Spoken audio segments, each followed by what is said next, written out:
Today, you will learn about understanding psychrometric charts.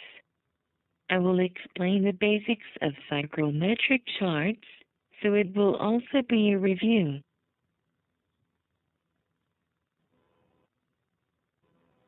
We will learn about the following 3 subjects. The first is 1. Air conditioning process and status of the air. I will explain how to read changes in the condition of the air on psychrometric charts. In respect to it, I will also explain technical terms.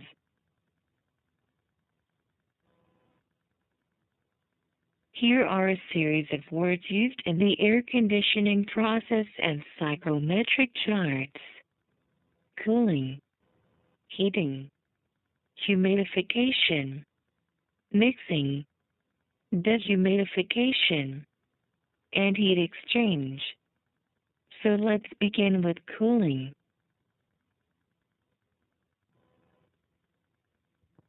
I will introduce some terms in respect to cooling. First, let's understand what cooling and dehumidification are. When air is cooled down by coils, if the coil surface temperature is at the dew point temperature or lower, part of the vapor condenses to become condensed water. The water is removed from the air. As the temperature drops, the absolute temperature also drops. Air is therefore cooled and dehumidified. You should also learn the term sensible heat factors, SHFs. An SHF is a ratio of a sensible heat variation to a total heat variation. SHFs are used to determine the condition of wet air. The SHF is determined by dividing the sensible heat variation by the total heat variation. Dry coils and wet coils. If the equipment dew point temperature is higher than that of the air dew point, coils remain dry. Such coils are called dry coils. If the apparatus dew point is lower than the air dew point temperature, moisture is condensed, and coil surfaces get wet. Such coils are called wet coils. Apparatus dew point temperature. The ADP temperature is a reference temperature on the cooling coil surface. The air temperature changes toward the ADP temperature. To do it, the following approximate or simple formulas are used, because it is difficult to determine the ADP temperature. After determining the ADP temperature based on the sensible heat factor, select a coil for an actual air conditioner according to the conditions of cooling water and air. The last terms are bypass factors and contact factors. Coil outlet air is considered to be the mixture of the air cooled to the level of the saturated air by the coil and the air which passed over the coil without contacting it.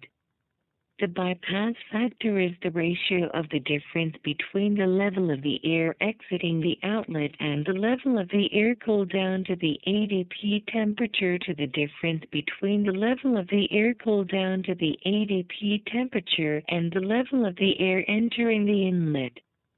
The contact factor is the ratio of the levels of outlet air to inlet air.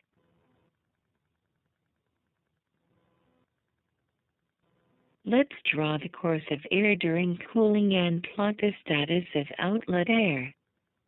Coolability is 40 kilowatts. Airflow is 5,000 cmh. The dry bulb temperature of inlet air is 30 degrees, while the wet bulb temperature of it is 22 degrees. For cold water conditions, assume the inlet temperature of cold water to be 7 degrees and the outlet temperature of it to be 12 degrees. Let's plot the inlet air status.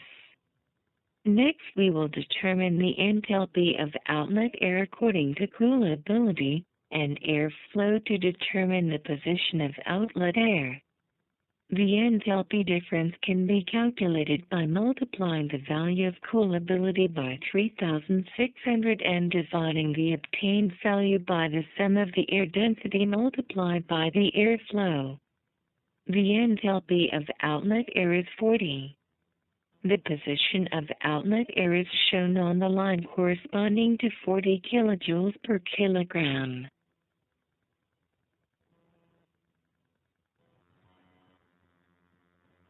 To know the gradient of variation of the condition of the air during cooling, you should determine the apparatus dew point using the approximate formula. The result of the calculation is 10.5 degrees. Assume the saturation point of the apparatus dew point temperature to be at the point indicated by the circle number 3. The status of the air changes from the point of the circle number 1 to that of the circle number 3. Draw a line from number 1 to number 3. The position of the outlet air is shown at the intersection of the enthalpy coordinate line 40 and the connected outlet air line. Therefore, the position of the outlet air changes from position 1 to position 2.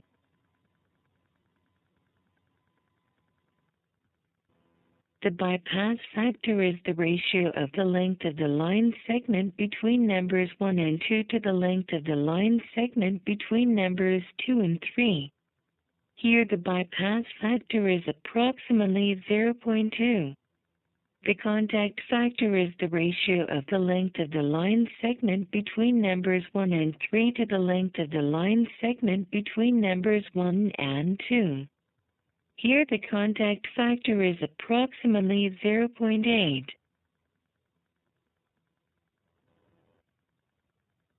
I will continue to explain cooling.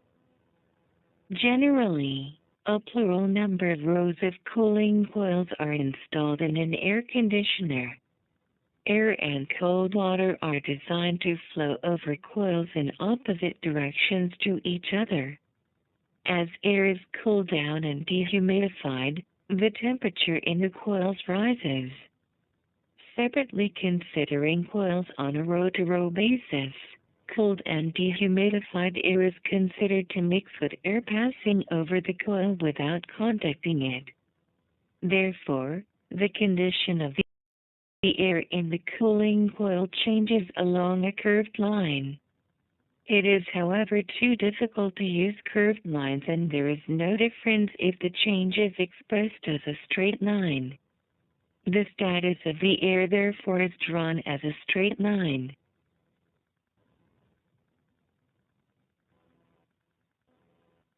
Let's show the change of status of air in the coil on the psychrometric charts.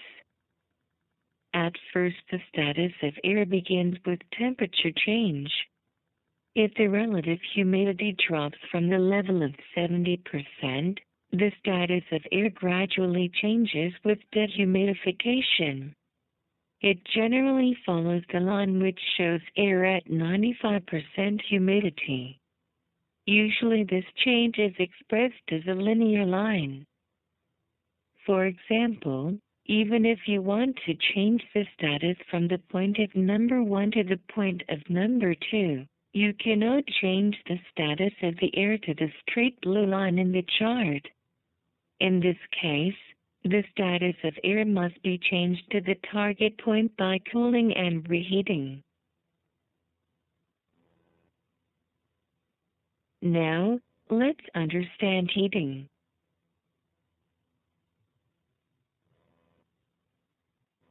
We are going to draw the course of air during heating and plot the status of outlet air. Heating capacity is 20 kilowatts.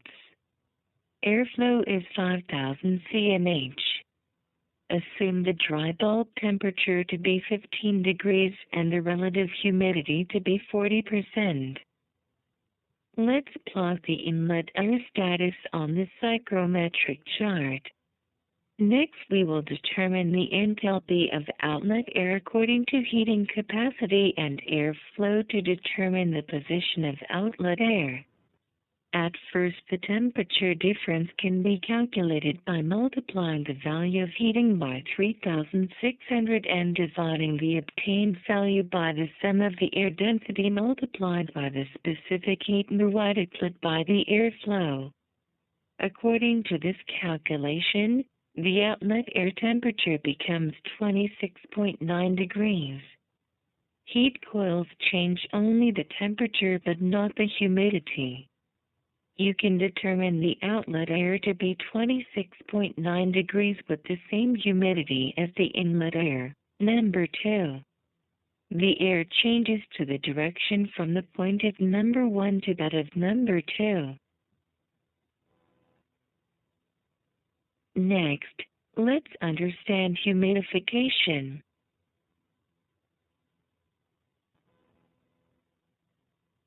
Here are some technical terms related to humidification. At first, humidification means the addition of vapor to air. There are two major methods of humidification. Water humidification is to humidify air by vaporizing water. There are two methods, the vaporization method and the water spray method. The vaporization method includes the water dropping method and the moisture permeation method. The water spray method includes the high pressure method and the supersonic wave method. The steam humidification method is to spray vapor into the air. During water humidification, the condition of the air orbits on a line with the enthalpy being constant. On the other hand, during steam humidification, the condition of the air orbits on a line with the dry bulb temperature being constant.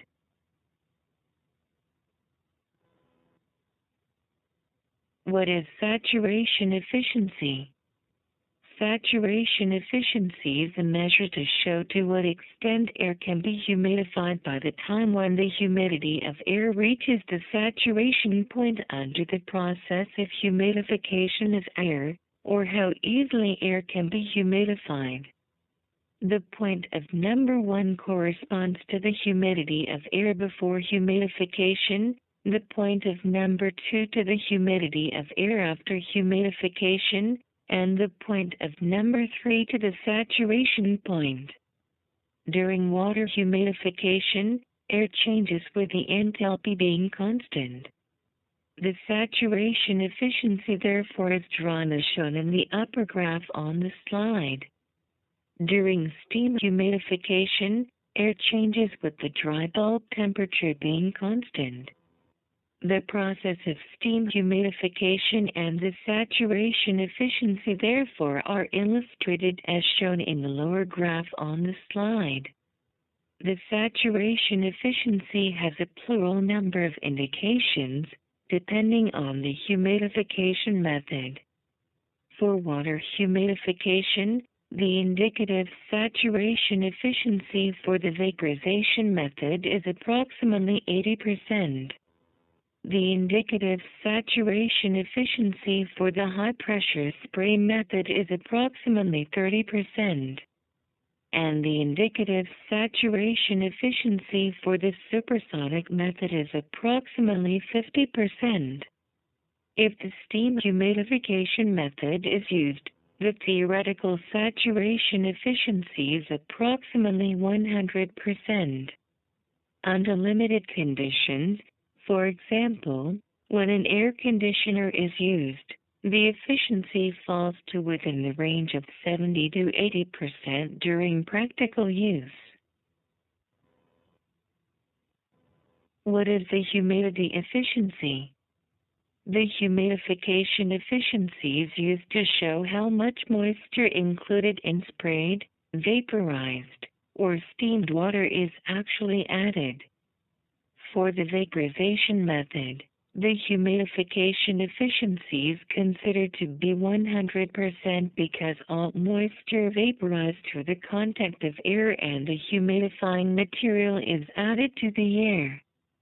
For the steam humidification method, the humidification efficiency is considered to be approximately 100% because a part of vaporized water may be condensed to grow water drops and may not be added to the air. Vapor absorption distances.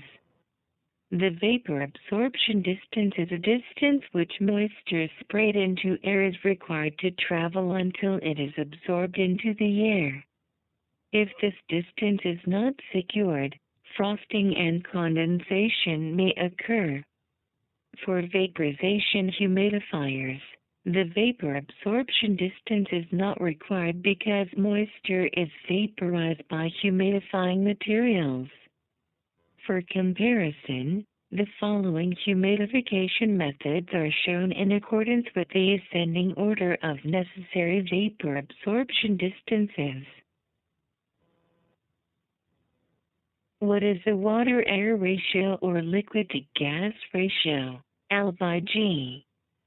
This is a ratio of the quantity of sprayed water to the quantity of the air. The last term to tell you is enthalpy humidity difference ratio. The enthalpy humidity difference ratio is defined as delta H per delta X, where delta H is the heat capacity of the air, while delta X is the variation of absolute humidity when the condition of the air has changed. The condition of the air during humidification corresponds to the gradient of the enthalpy humidity difference ratio.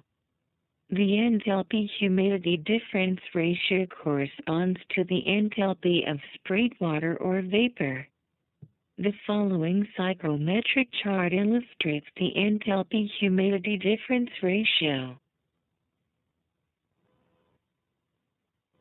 Here we use two enthalpy humidity difference ratios, 0 for the water humidification method and 2680 for the steam humidification method. The enthalpy humidity difference ratios are as shown with red lines.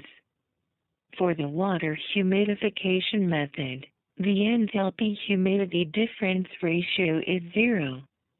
The condition of the air follows the gradient indicated by the left red line of the ratio equal to 0. For the steam humidification method, the enthalpy humidity difference ratio is 2680. The condition of the air follows the gradient indicated by the right red line of the ratio equal to 2680. As mentioned above, during water humidification, the condition of the air is considered to change with the enthalpy being constant. On the other hand, during steam humidification, the condition of the air is considered to change with the dry bulb temperature being constant. We are going to draw the humidification process on the chart to plot the status of outlet air. Humidification capacity is 24 kilograms per hour. Airflow is 5,000 cmh. For outlet air, assume the dry bulb temperature to be 30 degrees and the absolute humidity to be 0.008 kilograms.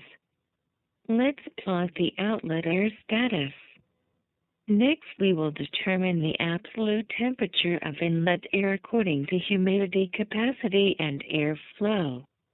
The absolute humidity difference can be calculated by dividing the value of humidity capacity by the air density and airflow. This results in the absolute humidity of inlet air being 0.004. The position of the inlet air is shown on the line corresponding to 0.004's absolute humidity. Note that the condition of the air follows different processes depending on humidification methods. During water humidification, The condition of the air changes with the enthalpy being constant. The enthalpy of inlet air becomes the same as that of outlet air. The intersection of the two lines indicates the position of the air. The air changes to the direction from the point of number 2 to that of number 1. During steam humidification, the dry bulb temperature is constant. The temperature of inlet air is the same as that of outlet air. The intersection of the two lines indicates the position of the air. The air changes to the direction from the point of number 2 apostrophe to that of number 1. Next, let's learn about mixing.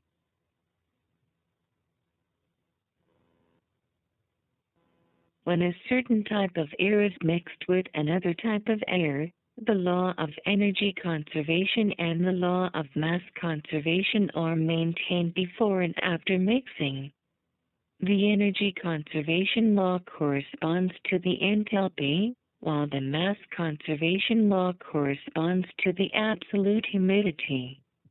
In practice, you have no problems when you apply these relationships to the dry bulb temperature. Under the following conditions, let's plot the status of inlet air after mixing. For air 1, assume the dry bulb temperature to be 26 degrees, the relative humidity to be 50%, and the airflow to be 3,300 cmh. For air 2, assume the dry bulb temperature to be 38 degrees, the relative humidity to be 45%, and the airflow to be 1,700 cmh. Let's plot the statuses of air 1 and air 2. Next, we have to determine the enthalpy of air after mixing. The enthalpy of air after mixing is 64.6. So the intersection of the line between number 1 and number 2 in the coordinate line of enthalpy 64.6 will be the mixing point. Even upon using absolute humidity, you can determine the mixing point in the same way. Now, let's understand what dehumidification is.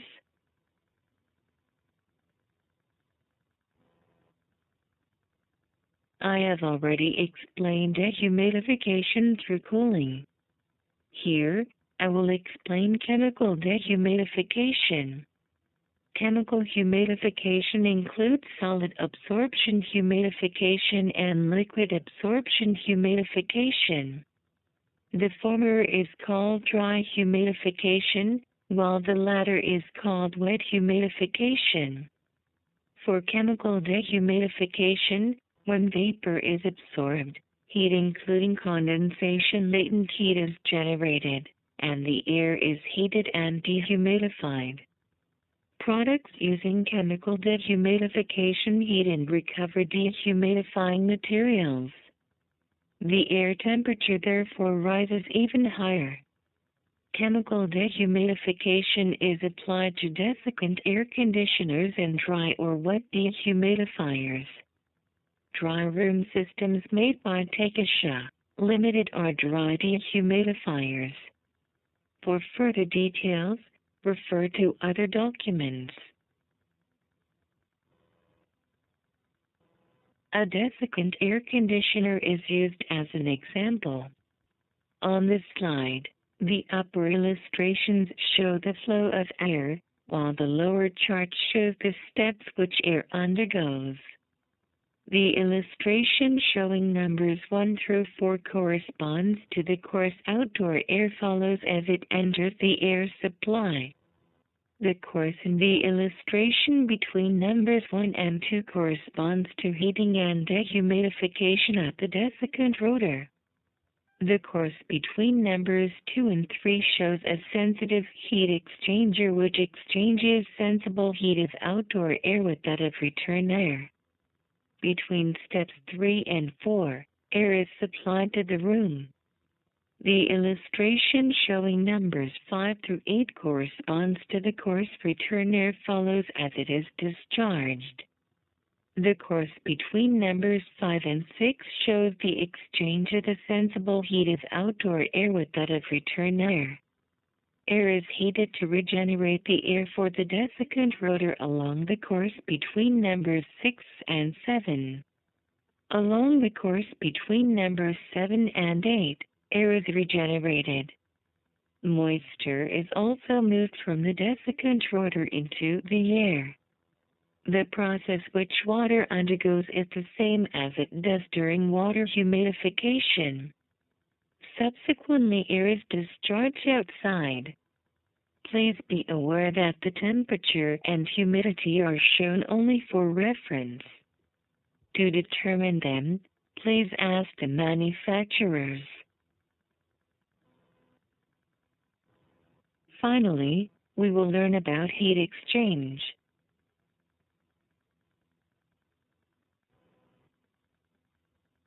Here we will understand the behavior of air as it goes through total heat exchangers and sensible heat exchangers. These exchangers are used to exchange the heat of exhaust air and outdoor air and reduce the outdoor air load. When the exchange efficiency is expressed as shown on the slide, outdoor air is OA, supply air is SA, and return air is RA. You can determine the enthalpy for total heat exchange, the dry bulb temperature for sensible heat exchange, and the absolute humidity for the latent heat exchange. Let's learn how the status of air changes through total heat exchange.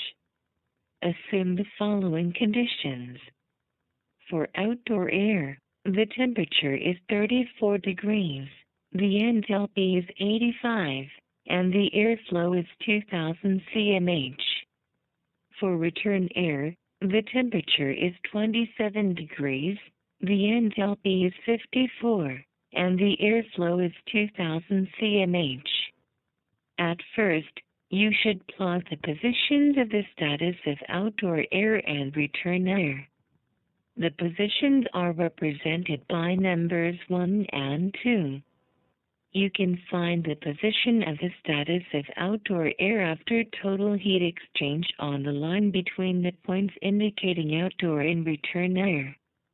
When the total heat exchange efficiency is determined, the enthalpy after heat exchange needs to be calculated.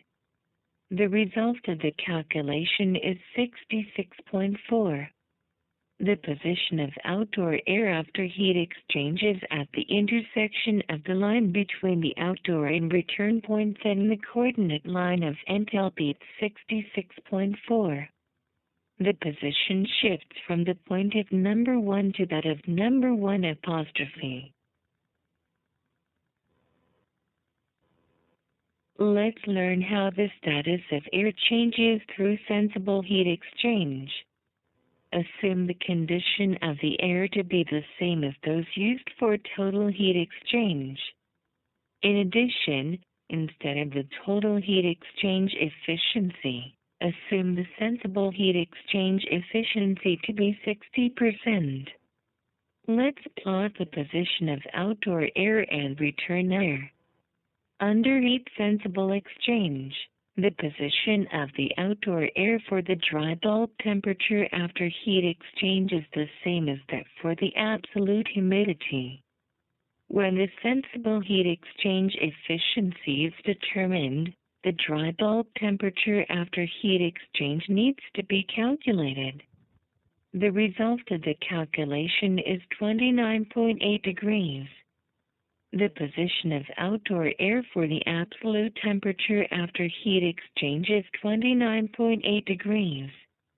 This is the same position as that for the dry bulb temperature of outdoor air after sensible heat exchange. The position shifts from the point